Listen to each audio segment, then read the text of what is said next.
प्रेत लोक, कहानी दहशत की।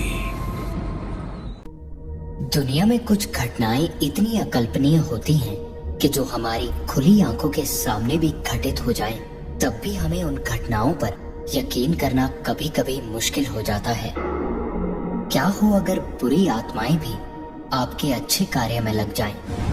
क्या आप इस पे यकीन कर पाएंगे? वो कहते हैं ना कि इंसान के अच्छे कर्म उसकी किस्मत ही नहीं बल्कि बुरी शक्तियों को भी अच्छाई में बदल देते हैं। आज की कहानी ऐसी ही एक घटना पर आधारित है जो राजशेखर नाम के एक व्यक्ति के साथ घटी थी। और इस कहानी को सुनने के बाद आप भी यकीन नहीं कर पाएंगे कि हमारे द्वारा किए अच्छे कर्म भी हमारी जिंदगी में कितने प्रभावशाली होते हैं। राजशेखर अपने पूरे परिवार में रहने वाला सबसे बड़ा बेटा था और उसके अलावा भी परिवार में 3 और भाई भी थे, रमेश, सुधीर और इन सबसे छोटा भाई कुलदीप था। ये सभी एक ही परिवार में रहते थे। राजशेखर के पिता सूर्य प्रकाश का निधन कैंसर से कुछ सालों पहले ही हुआ था, जिसके बाद परिवार का बड़ा बेटा होने के नाते सारी जिम्मेदारी राजशेखर के कंधों पर आ चुकी थी। राजशेखर अपनी माता शांति देवी को युवावस्था में ही अस्थमा की बीमारी के चलते पहले ही खो चुका था। माता पिता का साया सर से उठ जाने के बाद कम उम्र में ही समय ने राजशेखर को वृद्ध सा बना दिया। उसके काले घने बाल समय से पहले ही सफेद हो चुके थे और जिम्मेदारियों के बोझ ने चेहरे पर कई लकीरें खींच दी। राजशेखर की 3 बेटियां और एक बेटा भी था। कमाई के नाम पर एकमात्र पैतृक दुकान ही थी, जिससे राजशेखर का अपने परिवार और भाइयों का खर्च वहन करना मुश्किल हो चुका था। और राजशेखर के छोटे भाई भी कम निठल्ले नहीं थे। मुफ्त की रोटियां तोड़ते हुए उन्हें कभी भी लाज नहीं आती थी। राजशेखर के पिता सूर्य प्रकाश की अंतिम इच्छा अपने 2 कुंवारे पुत्रों का विवाह करना थी। इसीलिए राजशेखर ने साहूकार से कर्ज लेकर अपने दोनों भाइयों का विवाह धूमधाम से करवाया। विवाह के बाद भी दोनों भाई रमेश और सुधीर नौकरी के लिए टस से मस नहीं हुए। तमाम परिस्थितियों के बावजूद भी राजशेखर पूरी निष्ठा से अपने कर्तव्यों का पालन किया करता था, पर फिर भी उसके भाइयों और उनकी पत्नियों को कोई ना कोई बहाना बनाकर उसे जलील करने का अवसर मिल ही जाया करता था। परिवार में घटित हर बुरी घटना का जिम्मेदार वो सब राजशेखर को ही मानते थे। कई सालों तक सब ऐसे ही चलता रहा, पर अचानक एक रात से उन सभी के साथ कुछ ऐसी घटनाएं घटने लगी जिनकी उन लोगों ने कल्पना भी नहीं की थी। एक रात रमेश नशे में धुत जब घर की तरफ आ रहा था, लड़खड़ाता हुआ रमेश अभी घर की सीढ़ियों तक पहुंच पाता कि रमेश की नजर सीढ़ियों के ऊपर लास्ट छोर पर पड़ी। तो सीढ़ियों के उसी छोर पर काले रंग की साड़ी पहने लंबे खुले बालों में एक औरत खड़ी थी, जिसको देखने से ऐसा लग रहा था कि वो औरत करीब 30 या 35 साल की रही होगी। उस औरत का चेहरा बिल्कुल भावहीन लग रहा था। उसके सफेद चेहरे पर काली आंखें काफी भयानक और डरावनी दिख रही थी और उसके साथ ही होठों का रंग भी काला पड़ चुका था। उस औरत की तरफ देखकर रमेश सीढ़ियों से पीछे की तरफ हटने की कोशिश करने लगा, पर नशे में चूर रमेश ठीक से खड़ा तक नहीं हो पा रहा था। सीढ़ियों के छोर पर खड़ी वो औरत बिना पलक झपकाए एक अजीब सी मुस्कुराहट के साथ रमेश की तरफ ही घूर रही थी। इन सभी चीजों के बारे में रमेश अभी सोच ही रहा था कि तभी वो औरत एक अजीब सी आवाज में गुर्राते हुए उसकी तरफ बढ़ने लगी। और ये देखते ही रमेश वहां से दूसरी तरफ भागने की कोशिश करने लगा। लड़खड़ाता हुआ रमेश दूसरी तरफ बनी सीढ़ियों से चढ़कर बिना उस औरत की तरफ देखे मेन दरवाजे पर पहुंचा और पलट कर देखा तो अब वहां सीढ़ियों के दूसरे छोर पर कोई नजर नहीं आ रहा था। रमेश जल्दी से मुड़कर अंदर जाने को अभी हुआ ही था तो पीछे मुड़कर देखते ही रमेश के हाथ पैर कांप उठे।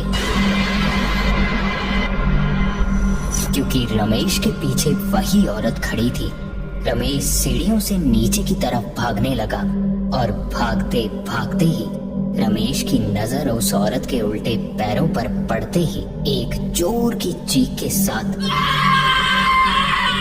रमेश सीढ़ियों से लुढ़कता हुआ जमीन पर जा गिरा।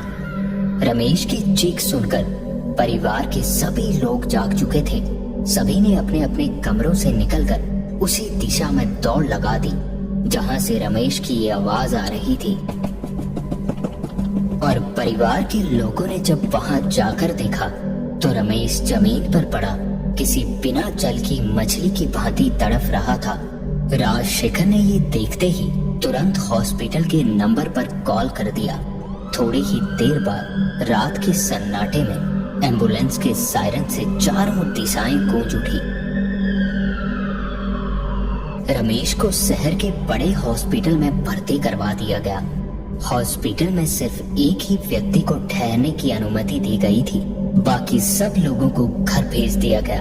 अगली सुबह परिवार के सभी लोग और अन्य परिचित लोगों का हॉस्पिटल में ताना लग चुका था। सभी ये जानना चाहते थे कि अचानक रमेश को हुआ क्या है। फिलहाल कोई भी डॉक्टर बीमारी को पकड़ नहीं पा रहा था, इसीलिए सिवाय नई नई जांच के पर्चों के और दवाइयों के बिल भरने के अलावा उनके पास कहने को कुछ नहीं था। रमेश का एक दोस्त जो बीती रात शराब के ठेके पर रमेश के साथ ही था, वो बार बार यही कह रहा था कि कल तो अच्छा भला था, फिर अचानक आज क्या हो गया। रमेश की पत्नी भी खुद में ही बड़बड़ाते हुए बार बार बोलती रही कि ये सब शराब के कारण हुआ है। मैं उनसे कहती रही कि शराब छोड़ दो, पर मेरी सुनता कौन है। ये कहकर मुंह बनाते हुए उसने पास खड़े राजशेखर की ओर देखा और ये कहते हुए कि लोग तो चाहते ही हैं कि हम बर्बाद हो जाएं। वो वहां से आगे की तरफ चली गई कि तभी अंदर की तरफ से आती एक नर्स का बताना था कि आप लोग बारी बारी से मरीज से मिल सकते हैं। और ये सुनते ही रमेश से मिलने सबसे पहले उसकी पत्नी अंदर गई। रमेश की आंखें खुली थी। वो बहुत कुछ कहना चाहता था, पर गले से आवाज मानो गायब हो चुकी थी। उसकी पत्नी उसे खरी खोटी बातें सुनाकर बाहर चली गई। उसकी पत्नी को जरा भी अंदाजा नहीं था कि रमेश की हालत कितनी गंभीर थी, जिसके बचने की उम्मीद ना के बराबर थी। राजशेखर जब अपने भाई से मिलने अंदर पहुंचा, तब रमेश की आंखों से आंसू बहने लगे। आंखों के इशारों से रमेश ने राजशेखर से बात करने की काफी कोशिश की, पर राजशेखर कुछ भी समझ नहीं पा रहा था कि आखिर रमेश उसे क्या बताने की कोशिश कर रहा था। राजशेखर ने उसके सर पर हाथ रखते हुए कहा, तू डर मत रमेश, तू जल्दी ठीक हो जाएगा भाई। सभी परिवार के लोग रमेश से मिलने के बाद काफी उदास हो चुके थे। रमेश से मिलने के बाद सब समझ चुके थे कि रमेश को अब भगवान ही बचा सकते हैं। कोई भी कुछ नहीं समझ पा रहा था कि आखिर रमेश को हुआ क्या था। और एक रात वो मनहूस घड़ी भी आ गई जब रमेश ने इस दुनिया को अलविदा कह दिया। रमेश के जाने के बाद राजशेखर की जिम्मेदारियां और भी बढ़ चुकी थी। वो रमेश के बच्चों का ख्याल अपने बच्चों से भी अधिक रखता था। ऐसे ही एक बरस बीत गया। इन दिनों सुधीर का बर्ताव अपने बड़े भाई के प्रति हर दिन बदल रहा था। राजशेखर का रमेश के बच्चों के प्रति बढ़ता लगाव उसे खलने लगा था। सुधीर के मन में संपत्ति को लेकर लालच पनप रहा था। इन सब बातों के कारण उसके मन में घृणा और द्वेष बढ़ता ही गया, और इसके साथ साथ उसकी पत्नी अनीता भी आग में घी डालने का काम करती रही। उसी के कहने पर सुधीर भी अब दुकान जाने लगा था। और एक दिन सुधीर दुकान से घर आने में काफी लेट हो चुका था। रात के तकरीबन 12:30 बज रहे थे। दुकान से सुधीर का घर ज्यादा दूर भी नहीं था। दुकान से 20 कदम की दूरी पर पहले मकान में राजशेखर का परिवार रहता था, और राजशेखर के घर की पिछली इमारत में अन्य भाई रहते थे। और उस इमारत और सुधीर के घर के बीचों बीच एक खाली जगह थी, जहां से होकर सुधीर के घर की सीढ़ियां मेन दरवाजे तक जाती थी। और उन्हीं सीढ़ियों के ठीक सामने सीमेंट से बनी एक काफी बड़ी पानी की टंकी थी। सुधीर उसी रास्ते अपने घर की तरफ बढ़ रहा था जब उसे पानी की टंकी के ठीक नीचे बिल्कुल कम रोशनी में एक औरत दिखी। रमेश की पत्नी का हुलिया लगभग ऐसा ही दिखता था। इतनी रात गए इस तरफ आखिर क्या काम हो सकता है, यही सोचकर सुधीर पूछने उसी तरफ बढ़ने लगा। पास जाकर देखा तो एक लंबा सा घूंघट ओढ़े वो औरत किसी बेजान चीज की तरह एक ही जगह खड़ी थी। उस औरत की तरफ देखने से सुधीर समझ नहीं पा रहा था कि आखिर इतनी रात को ये कौन हो सकती है। काफी सोच विचार के बाद थोड़ी दूरी से ही सुधीर ने कहा, कौन है आप इतनी रात गए यहाँ क्या कर रहे हो? पर सुधीर के इस सवाल का उस औरत ने कोई जवाब नहीं दिया। सुधीर को ये देखकर अब थोड़ा अजीब महसूस हो रहा था। वो बिना कोई सवाल किए पीछे अपने घर की तरफ मुड़ा और आगे बढ़ने को अभी हुआ ही था तो पीछे देखते ही डर से उसकी रूह कांप उठी, क्योंकि अभी अभी जो औरत सुधीर ने अपने पीछे देखी थी, अब वो औरत सुधीर के घर के ठीक सामने सीढ़ियों के पास खड़ी थी। ये देखकर सुधीर काफी डर चुका था।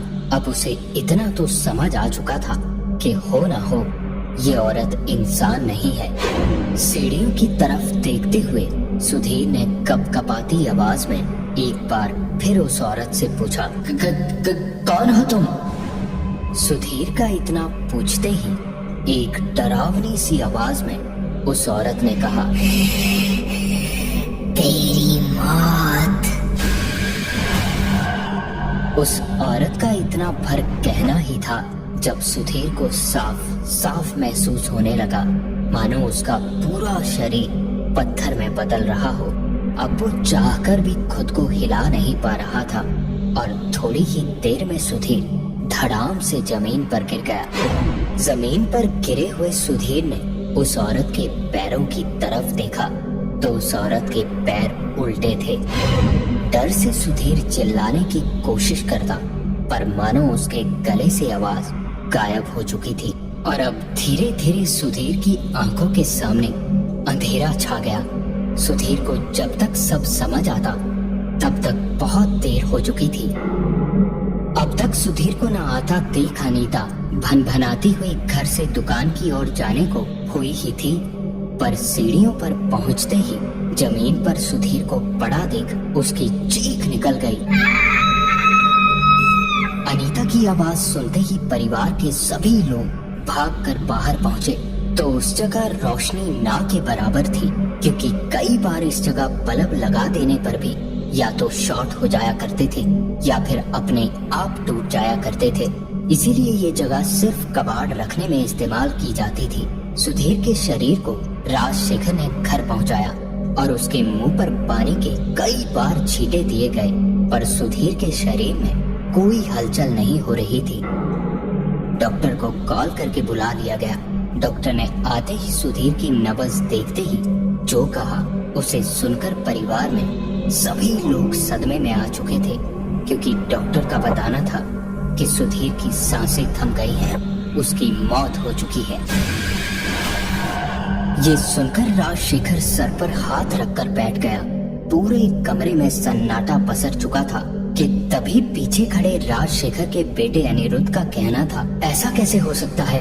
काका थोड़ी देर पहले ही तो दुकान से निकले थे और उन्होंने ऐसा कुछ नहीं बताया कि उनकी तबीयत खराब है। सुधीर की पत्नी अनीता भी रोते हुए बड़बड़ाती हुई बोल रही थी कि मुझसे फोन पर अभी अभी बताया है कि भोजन की थाली परोस कर रखना, मैं आ रहा हूँ। ये कहते हुए अनीता जोर जोर से रोती रही। परिवार पर टूटे इस पहाड़ से पूरा परिवार टूट चुका था। खुशियां तो जैसे कोसों दूर हो गई थी। कुलदीप जो सबसे छोटा था वो भी अब गुमसुम रहने लगा था। वो सबसे एक ही बात कहता रहता कि अब मेरी बारी है। धीरे धीरे समय बीतता गया और सभी अपने अपने कामों में व्यस्त हो गए। कुलदीप अक्सर अपने बड़े भाई के पास चला जाता और उनसे हमेशा कहता रहता था, भाई साहब आप अपना ख्याल रखा करें, आपको कुछ हो गया तो हम सब तो अनाथ हो जाएंगे। यही एकमात्र भाई था जो राजशेखर को अपने पिता समान मानता और उसका हमेशा आदर करता था। कुलदीप की पत्नी इसी बात से नाराज होकर काफी समय पहले मायके चली गई थी और एक दिन कुलदीप अपने घर काफी देरी से पहुंचा। कमरे का ताला खोलने के लिए उसने जेब से चाबी निकाली ही थी तो सामने देखा तो दरवाजे पर ताला नहीं था। ये देखकर वो काफी खुश होता हुआ दरवाजा खोलकर अंदर पहुंचा तो कमरे में उसकी तरफ पीठ किए हुए एक औरत बैठी थी। ये देखते ही उस तरफ आते हुए कुलदीप ने कहा, ओह, तो तुम्हें आज मेरी याद आ ही गई। पर ये सुनकर भी उस औरत ने कोई जवाब नहीं दिया। कुलदीप ने एक बार फिर मजाक करते हुए कहा, गंगा, एक बात समझ नहीं आई, जब तुम आ ही गई हो तो ये काला रंग पहनकर क्यों आई हो? लाल जोड़ा ही पहन लेती पगली। ये कहते हुए कुलदीप ने उस औरत के दोनों कंधों पर अपने हाथ रख दिए। वो औरत मुंह नीचे किए हुए चुपचाप बैठी थी।